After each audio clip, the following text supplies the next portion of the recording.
Thank you very much. We will now be moving straight into our final panel discussion of the day. So joining Ed and Paul and Juan are Bill Easterly, who is a professor of economics at NYU and co-director of the NYU Development Research Institute. He is the author of The Elusive Quest for Growth, The White Man's Burden, and The Tyranny of Experts. Before entering academia, he worked at the World Bank for 16 years, largely as a senior economist in the Macroeconomics and Growth Division. He has a PhD in economics from MIT. Sally Angel will also be joining the panel. Sally is a professor of urban planning at the NYU Institute of Urban Management and the author of the Atlas of Urban Expansion and Housing Policy Matters. He is an internationally recognized expert on urban expansion.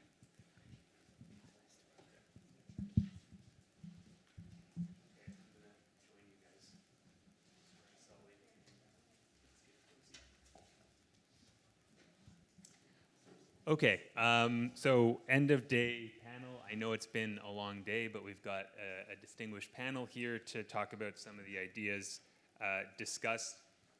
I want this to be, I don't want to moderate so much. I want it to be like a facilitated discussion, so please feel free to chime in, raise your hand. We'll have a mic down there for you three on the end. You guys can share, and Sully, Paul will share this mic. Just raise your hand. So I want to start with Ed. Ed, you went through a lot of different topics relevant to urban economics. I thought you were going to chat about Ukraine, so I want to talk to you about Ukraine. And then, Bill, a question for you, and then I hope a conversation is sparked. So Ed, I know you are on a working group right now on rebuilding Ukrainian cities. I think that's led by Sir Norman Foster. Lord Norman Foster, apologies, Lord Norman Foster. Do you want to please chat about that work and its kind of relation to this theme of new cities? Well, it's been very... Do you want to just speak into the... It's been very exciting, very, very moving in many ways. I mean, we have these Wednesday morning working group meetings, and the Kharkiv team has been up all night because the shelling didn't stop, right? And it started last Easter. I got a call on my cell phone. Hello, Ed, it's Norman. Norman, who might this possibly be? Norman Foster. Lord Norman, how nice to hear from you, sir. Would you come on a Zoom with me with the mayor of Kharkiv tomorrow? Sure, I'm happy to do that. So that's how it started, and what they seemed to want from us was a little bit of thinking about an economic strategy that could wrap around a master plan for Kharkiv. Now, there are people in this room, like Alain or like Sally, who will feel like they have perhaps the right to opine on an architect's master plan. I do not. I have not said anything about this master plan, nor have I have any views on it. I have made comments about it when we've written a report which is focused primarily on things that I think most of us believe in, on trying to figure out how to make Kharkiv more attractive for retaining talent in the 21st century, about making relatively stronger, transparent institutions, also around procurement, around figuring out how to leverage the sort of strong university tradition in Kharkiv to actually attract talent in the future, and to make sure that there's a permitting environment so that you can actually start new businesses around these things. So that's what I felt confident that I was going to opine on, not anything really very much on the physical side of the city.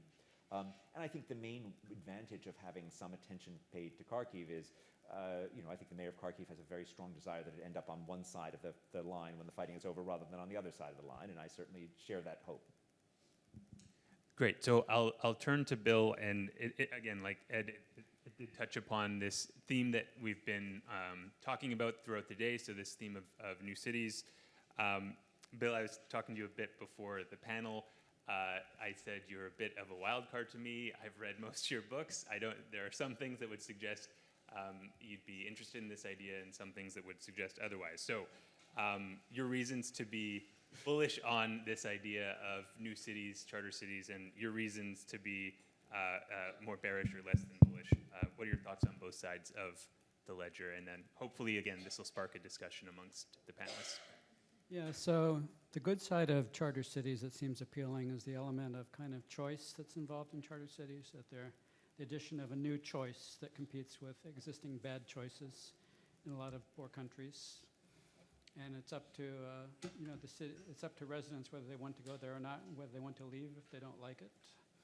So that seems appealing, and certainly contrasts with a lot of other aid projects in which there's both no way to escape if you get caught in the middle of a bad aid project. Like, the old style of sort of doing invented cities was sort of forced villagization projects, which have been unfortunately very popular in a lot of poor countries, starting in Tanzania in the 1960s with forced villagization.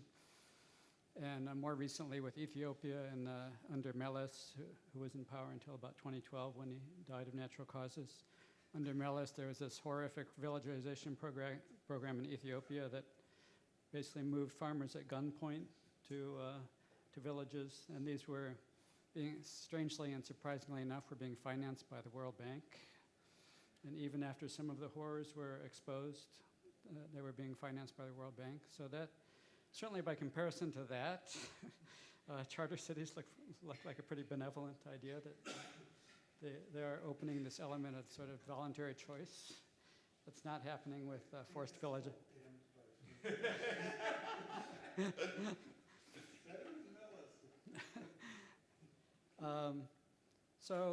And of course, the same thing is true of sort of investment flows, that there's sort of it's up to investors whether they want to come to charter cities or not. So that, again, introduces a strong element of sort of choice, voting with your feet and so on.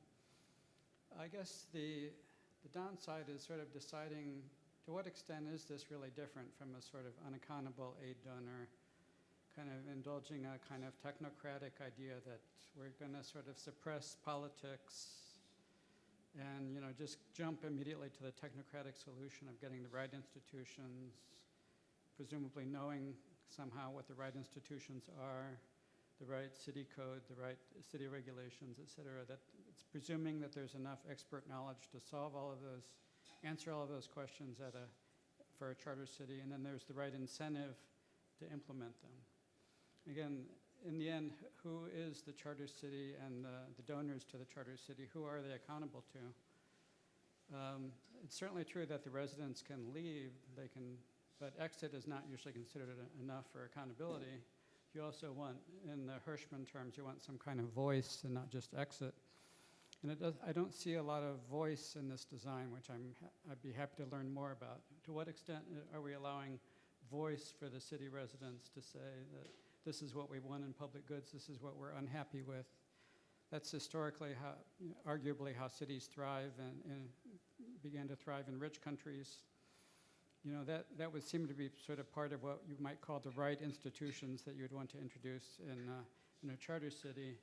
And that seems the element that I have not seen much of in what I have seen so far of charter cities, is the idea of sort of democracy itself as a good institution that lets the residents vote on what they want.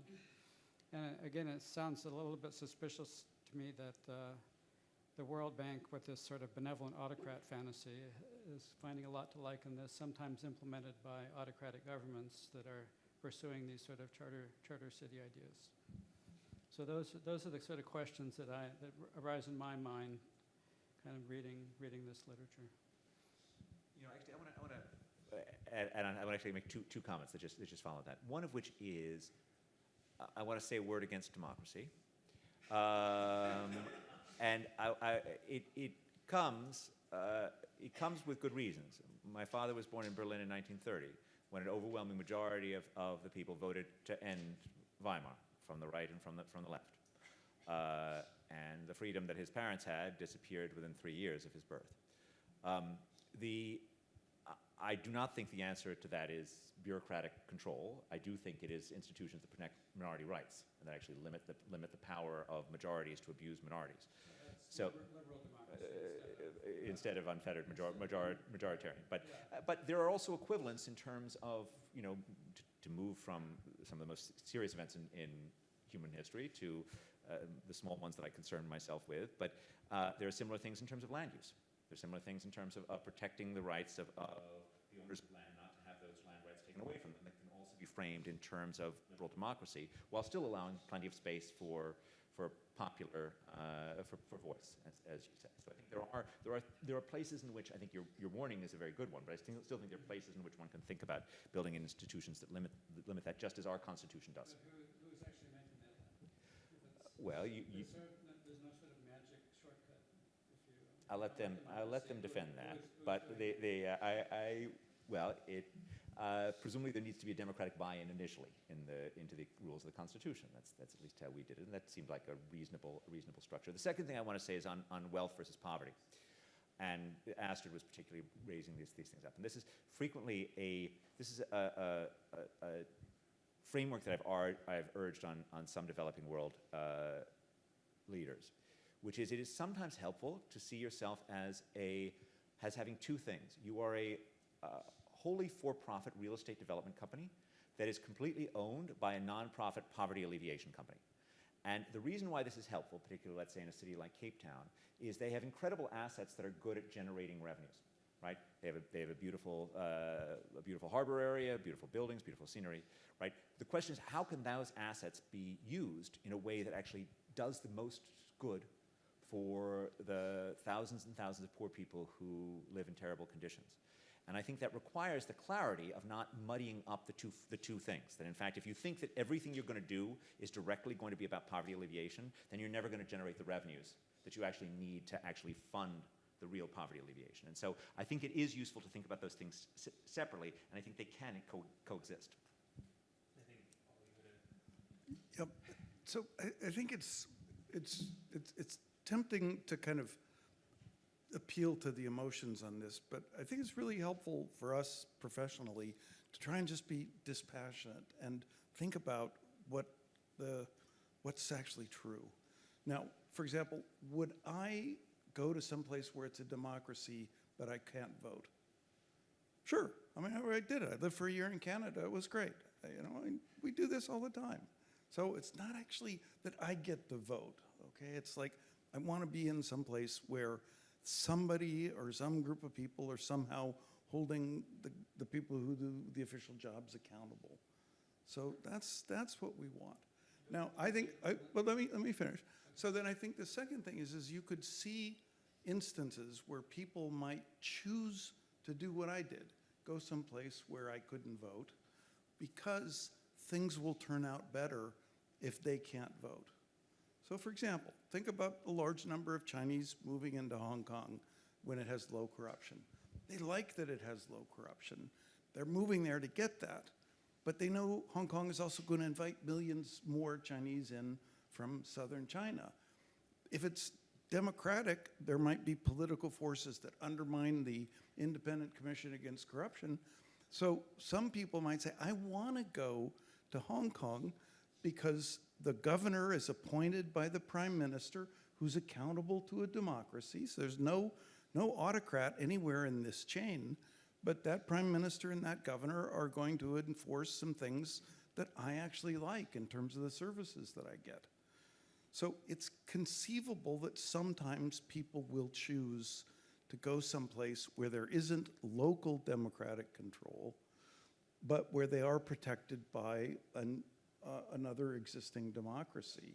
And you may not have been here, which is fine, but I was trying to argue that this is actually the central issue in whether or not we can create places that allow large-scale immigration. So set aside corruption. The big problem is if it's up to local democracy, they're going to shut down immigration. And if we want to create places that can let hundreds of millions of people go someplace, we're just going to have to confront the fact that there may be a tension between equal treatment under the law, local democratic control, and large-scale migration. Now, I could be wrong about the facts here, but I think we should at least be open to that possibility. And just while I'm finishing up on this, relative to some of the earlier discussion, do you remember in 2015 when Angela Merkel said, in the middle of the European refugee crisis, we'll take another 800,000. How long did it take to get another 800,000? It was by the end of the year. So this concern that kind of, well, we just don't know if we could get enough people to come to some new place. I mean, just think about it. Suppose there was a piece of land somewhere near the southern US border, and we said, you can come here and have a right of abode like you had in Hong Kong. We'll guarantee you that it's safe like Singapore. You can get a job. We're not going to promise you any transfers at all. How many million people do you think would move to that place? I think we're, well into the, double digits and millions. And I'm really worried about the pressure that kind of flow. We're breaking up families to try and stop that inward flow. And they're drowning people in boats in Europe to try and stop that flow. If those are the kind of measures we use to stop the flow, people are really worried somehow about how migration is going to damage their democracies. So we got to think about how we deal with like hundreds of millions of people who want to go someplace. And if democracy is going to stop it, okay, let's find a way to work around that problem and still give people a chance.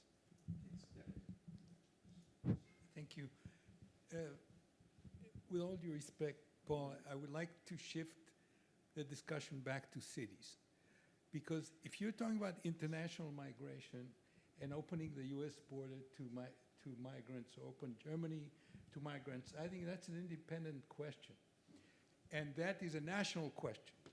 And this day was devoted to cities rather than to international migration. So I would like, so the answer to the question, let's say, that Alain raised, how do we get hundreds of thousands of people to come to the cities? That means from the same state, not from other places.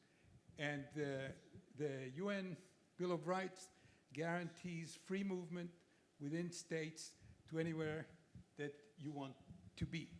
So I want to just to point out two simple observations from what I heard today. First of all, a lot of these new cities that have been presented here don't deserve the term city, because as I think Astrid said and other people, and Alain said, they're not inclusive. There are other people that are participating in the city that are not counted in the city. All the essential workers that come to the city, all the people that built the city. That is why, for example, in The Economist a few years ago, there was an evaluation of the British new towns that were built earlier in the 20th century. And in these British new towns, the successful ones were the ones that were parts of metropolitan areas. And the failed ones are the ones that were on their own. So the idea of these metropolitan labor markets, and they include some enclaves of richer people, whether it's a smart city here or a smart city there. That's the first observation, that these new African cities don't deserve the name city. The second, and I think that it's a little bit where Bill started, when we talk about democracy, not democracy, one of the interesting elements in talking about new cities or urban expansion, and this idea that it's on green fields rather than on brown fields, is precisely because they don't have a population. There are no stakeholders other than the landowners and the few rural people, villagers who live there. There are no great democracies to contend with, and community resistance and community pressures compared to doing things in built cities. That is one of their attractions, and that is why we can talk about new design, new institutional design, new arrangements, new kinds of planning, is because we don't have a constituency that we have to worry about. If I could perhaps add to just this current round of conversation about migration and cities, most, if not all, great cities of the 20th century were built through migration. They were not natural, through, say, local citizen birth rate, so including this city of New York. So I said Shenzhen is one extreme, but if you look at Manchester, London, Paris, the earliest industrial cities, right? And later, New York, Chicago, San Francisco, and then the Asian cities. Some of it we're talking about today. That's a fact, right? I was talking about facts. Another fact is that, it's people who built the cities through migration, and people go to the cities, all of the great cities, by free will. Sort of getting back to your choice, is that cities give people a choice to make a life out of themselves, right? In modern urban theory, say going to the German philosopher George Simmel, right? Metropolis, A Modern Life, is saying people go from villages to cities in order to remake themselves, because wherever they're from, because of how they identify, their class, etc., poses restrictions, right? This is all modern cities came from this principle of free will of the person. So I think we need to keep that in mind as a lot of us are talking about cities, is to be dispassionate. I agree, was Paul was saying, but also just to look at the facts of why the studies of cities came from. It came from why do we study cities, and why do we plan cities?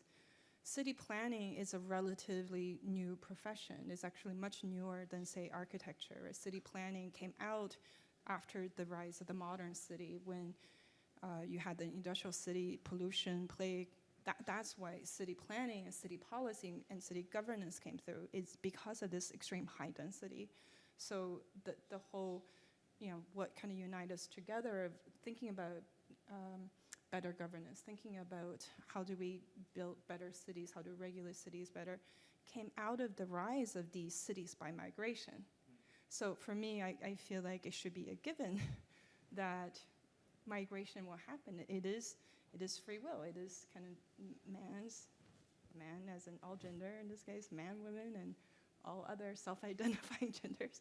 I just moved to Canada a year ago, so I'm learning all sorts of new languages. I have to be very careful about every word I say. All people, there we go. That's how it came to be. So I feel like we can probably move beyond that. And then the other aspect is to say that there will always be conflicts. There will always be people, existing residents being in conflict with that of new residents, because that's just human nature. That's all of us. Whether we are someone, whether we live in a city as there's newcomers coming in, as a mother or as a father, or as a newcomer, if you are a newcomer immigrant in their cities, there will be. It's like, why can't I have that, right? Why do I need to establish residency before I can buy a house, right? So I feel that conflicts happen as long as there's people, especially if there's lots of people. So I think we have to accept that as a given. I think we have to accept that there will be different conflicts between new and older existing residents and populations coming in. But I don't think that should be a reason to either be for or against it, because that's just the way human natures and all cities has always been. I think it's important for us to learn from history and how these kind of phenomena emerge, and utilizing data and science and fact in order to make the right decisions going forward. But can I make the question just a little, sharper? That my assertion of fact is that millions, I think on the order of 4 million Chinese were able to leave mainland China and go to Hong Kong. I don't think that if they had been given the option to move to Britain, I don't think voters in Britain would have allowed that kind of migration, okay? So if we can stipulate that, the structure in Hong Kong let a lot of people go someplace they preferred to where they were coming from. And so the question is, if we have 800 million people who want to leave, what else, does anybody have any other policy for, like roughly 1 billion people who want to go someplace? I don't, but I do want to draw out a couple of things, which I think I think your comments were great, actually, and I want to just follow two things on this. Actually, 3 things. One very minor, but the first thing is this embedded in this 19th century process 19th, even 18th century, and certainly 20th century process of city building was the process of building statecraft, was the process of building the ability to work together as groups and create civic institutions. That doesn't happen if you get handed, so let's say he manages to do it, Bill, right? So let's say he manages to craft perfect institutions without any democratic stuff. And I share, you know, we usually vie for with each other on the level of skepticism about, you know, top-down solutions for things. So, but let's say he does it. Even in that best case scenario, there will be no muscle building of bottom-up civic skills. There will be none of this sort of hypothesis that, you know, this long-standing hypothesis that it's through city making that we actually built American, you know, American democracy, we built European democracy through those local institutions and those local things. And that is a real issue. Second point I want to make, just this is so crucial, like, you know, I am, but I'm not, as an economist, I'm not pro-city, right? What I am is I'm pro-freedom, I'm pro-choices, right? I'm pro having people having lots of options. That was another thing which was critical in this point, is that, like, what's great is giving people lots of choices, and that's true across metropolitan areas, and that's true within metropolitan areas. Great cities are archipelagos of neighborhoods where people have lots of different options. And the last point, which is actually a incredibly minor point, which is there is this paper by Remy Jedwab, which is sort of interesting, which actually says that over the last 40 years, the cities of sub-Saharan Africa, many of them have actually grown through natural growth, which is a very unusual thing in history. But I just wanted to give Remy a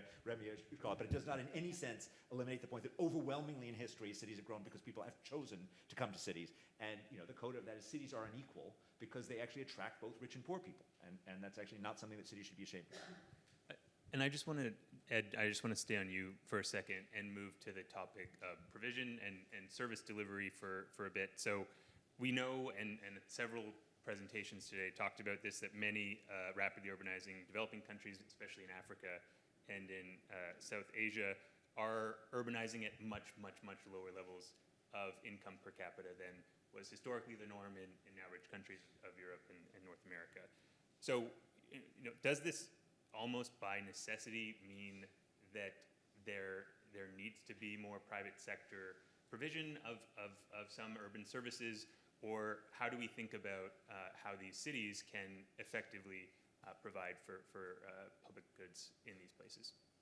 This is, in fact, the challenge, right? So, you know, historically, the U.S. didn't become 50% urban until 1920, right? It could only become 50% urban when it had the wealth to feed its cities, when it had the transportation infrastructure internally to get food from Iowa. Over the course of the past century, we've become a far more open place. And, you know, poor cities of the world can feed themselves through trade with the world. They don't need to actually have that sophisticated agricultural sector. Plus, they can, through things like the Green Revolution, borrow technologies from the wealthy world and end up feeding themselves. I wrote a paper on this for the Marshall lecture that I gave on that has a model of this is in the European Economic Review called A World of Cities. The implication of this, of course, is that they have to deal with the same demons of density, the same downsides that come from massing millions of people that wealthy cities do with just a lot fewer resources. And it's not just fewer financial resources. I mean, historically, we've had cities of a million going back to Rome, but all of those cities were imperial capitals, whether or not they were Xi'an or, you know, Abbasid Baghdad. And you only got to be an imperial capital if your government was the most effective government, at least in your part of the world, right? That is not true of many of the developing cities of the world today, in which they're not just poor, but often poorly governed. And so dealing with the downsides of density becomes incredibly hard. I do not think that naturally leads to private provision, because, in fact, of the procurement problem. Because what private companies are really good at is subverting public institutions. And so, you know, a first-order thing that happens when you rely upon private provision, this is exactly why New York didn't get clean water until 1842, J.P. Morgan Chase. So, J.P. Morgan Chase. So, that, in fact, you know, Morgan, in fact, in the 1790s, Alexander Hamilton and Aaron Burr got together to create a water company, which was also a bank, right? The bank was the way of subsidizing the water company. Aaron Burr wanted a bank, and Hamilton made the case against burdensome taxes to the city council. This thing became the Manhattan Water Company, right? But think about the incentives, right? It has very strong incentives to do a lot of banking, not a lot of incentives to do a lot of water provision, and it is now still with us. It is J.P. Morgan Chase that was the Chase Manhattan Bank that was the Bank of the Manhattan Water Company, right? And so this is just one of many examples that we've had throughout history of private providers that have taken public sectors to the cleaners. So maybe, and I think and again, I remain completely agnostic on the charter city thing. I'm not a partisan on either side of this, but maybe maybe they can handle this, and that would be great. But it's certainly true that they're going to be, it's certainly true that the pure public provision is going to be what it is, which is deeply failing along many degrees. But I wouldn't look to the private sector as being the be-all and end-all of fixing it. Okay, Paul, can I just go another round on this? So, Okay, we're gonna get back at it anyway on this one. all right, so, yeah, go ahead. You can go Go for ahead. it as much as you want, but I think another recent example that has influenced me is cybersecurity. We sort of thought, oh yeah, the private sector can handle all of that, and they've done a terrible job at that. So private provision isn't always going to work. And we know, it doesn't matter if the cat's black or white as long as it catches mouse. As Don Juppé said. Does he want to keep the mic? No, he didn't. Sorry? So in your analogy of being willing to go to Canada and have the Canadian voters protect you, who is the... Watch it. I'm Canadian. Just be careful what you say here. Okay, so Canadian voters are a liberal democracy. They're not going to let the Canadian government do anything bad to you. So who is the equivalent of the Canadian voter in the Charter City story? That's what I'm not following. Well, in the Hong Kong story, the Hong Kong story, it's the voters in Britain. So there is a democracy. There's a prime minister, and then the democracy selects the prime minister appoints the governor of Hong Kong. Okay, but most British colonies were not so benevolent. Yeah. we don't agree on. how So I benevolent they are. think those were. other colonies are not the way to do it. So what made Hong Kong different than Well, I almost think all it the other was- British colonies? It was mostly, modern Hong Kong was mostly a post-World War II phenomenon. They had different incentives as a nation. And if you think about this question of muscle memory, Ed, I think saying we want to develop the muscle memory organically, that may mean it's like Gordon Brown's 500 years. If Britain had stayed in control in Hong Kong, I think they could have made a very easy transition to local democratic control, because like they weren't going to take another 5 million people into Hong Kong. I think in a decade they could have made a very successful transition, but a decade, not like centuries. Okay, but Paul, I'm just still trying to understand. So who is the counterpart to the British voter now in this story? The I'm- role of the British voter in Hong Kong. I think who is playing that role in the Charter City? I think if we were, well, I ended by saying, for example, I think it would be very good for the world if we let millions of people leave Russia if they want to. Okay? So who could play that role? The Prime Minister of Lithuania. They could just create a part of Lithuania and say, here, this is a new jurisdiction. Anybody from Russia can move in. It's like Hong Kong, you got the right of abode. We're not going to make you Lithuanian citizens because like 10 million Russians becoming Lithuanian citizens is going to be an issue for my voters. But just come in and live here, and I as Prime Minister or my successor will appoint, the governor of this new city. Okay, I defer to the other panelists. I'm sorry, I have to just Hong Kong. I was in Hong Kong. I lived in Hong Kong 15 years. Made my life there. Hong Kong is the city I lived the most in my life of migrating in different countries. I have to just 3 facts about Hong Kong. Even by 1960s in Hong Kong, the majority of Hong Kong residents was not born in Hong Kong. They were born in mainland China. So Hong Kong is also one of those cities that I was saying, one of those great cities that was made possible through migration. Second, so another fact is that Hong Kong only recently allowed for this, it doesn't mean people are going in there, allowed for, I don't know, I don't think it's 4 million. Hong Kong has a population 7.3 million, so maybe they're now allowing more people from mainland China to move into Hong Kong. But that is under very unique circumstances right now, because Hong Kong now is, there's a great flight of people moving out of Hong Kong in the past 5 years, including myself. So it is the local Hong Kong government who's deciding to allow more mainland migration into Hong Kong in order to keep the real estate market and economy from tanking. So it's a very specific issue. So I'm also not sure if I feel uncomfortable about calling Hong Kong a charter city, because technically prior to 1997, it was a British colony. And there's a lot of complexity to that I think is too much for us to discuss at this point. But it's just, even though I only moved to Hong Kong in the mid-2000s, the Hong Kong scholars, artists, thinkers that I've come to know, they were very much anti-colonial rule prior to 1997, and from the early 1910s all the way to 1960s, 70s, there were a lot of protests within Hong Kong against British rule. A lot of it was violent, there was bombing, and it wasn't a perfectly peaceful, happy economy city either. There was quite a lot of issues to it. And Hong Kong, in the past 20 years, both before 1997, Hong Kong is wonderful. I love it. If it wasn't for the current social political situation, I would still be there. But it has a lot of problems because of it's very market-driven and free market-driven. It is, for the 22nd year in the world, the least affordable city to live in the world.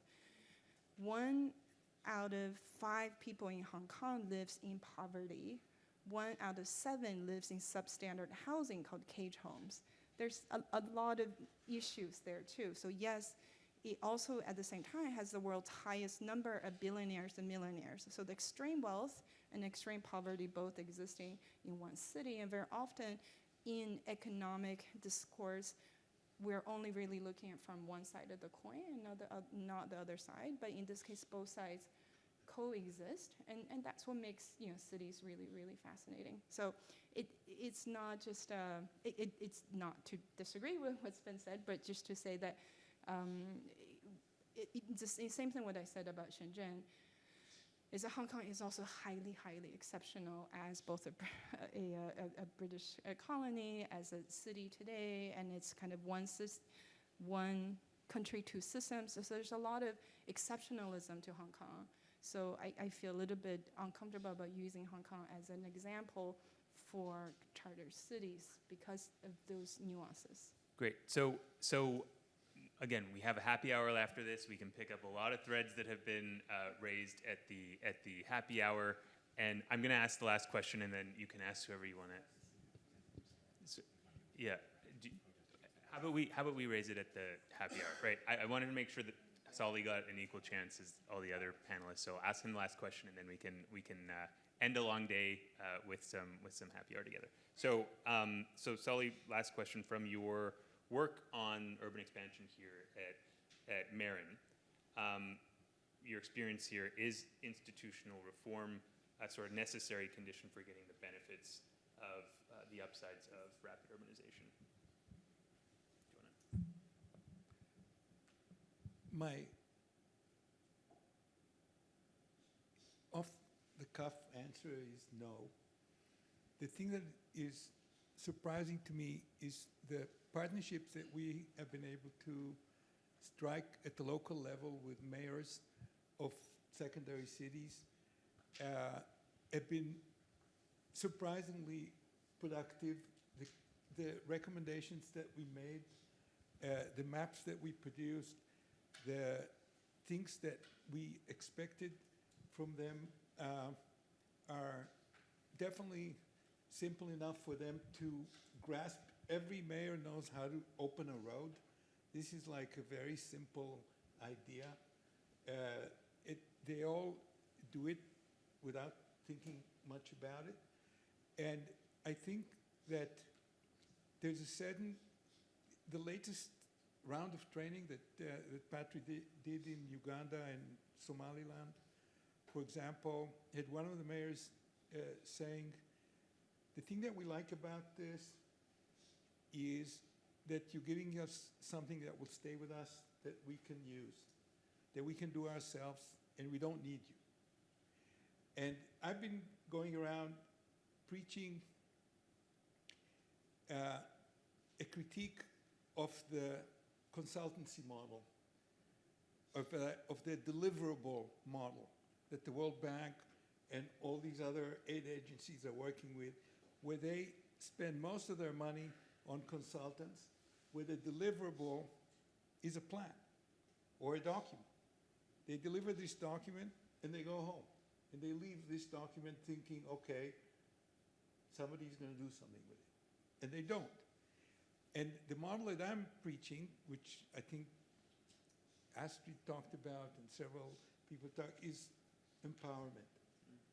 Empowerment, and in a context where I think, and we didn't talk about climate change today, which is interesting in itself, but what I find is that at this local level, the uniqueness of all of these places creates a solution space where there's a lot of stuff that people can do and know how to do.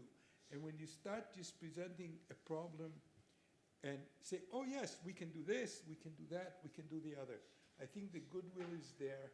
I think the capacity is not necessarily there, but we're requiring a lot of sophistication.